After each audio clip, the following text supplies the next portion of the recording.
Hi, good morning. My name is Rio. I'm a neurologist from Jakarta, and in this video, I'm going to give you some introduction before you are watching my next clinical case video, which will be about the canal obturation using continuous wave obturation technique along with bioceramic sealers. And in the next video, I'm using fast fill and fast pack device from Active and Serasil from Meta Biomed.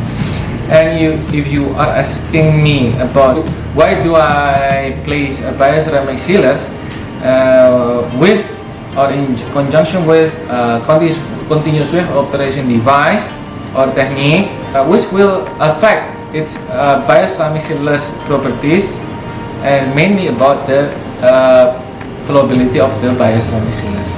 And in my opinion, it will not disrupt so much about the flowability as long as I use a proper temperature applied to the gutta-percha while heating the master cone inside the canal.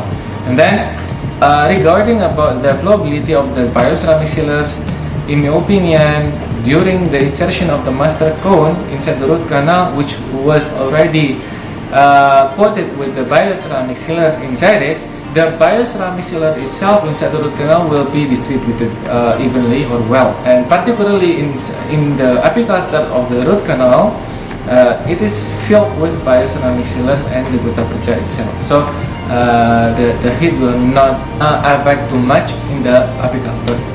And how about the coronal third of the canal?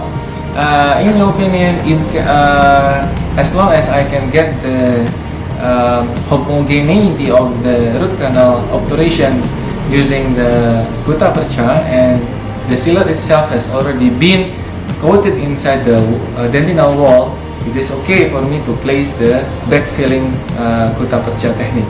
In my opinion, as long as we place the bioceramic sealers in properly using this technique, everything is going to be okay. That's all. Thank you very much, and don't forget to subscribe to my YouTube channel to get the latest video.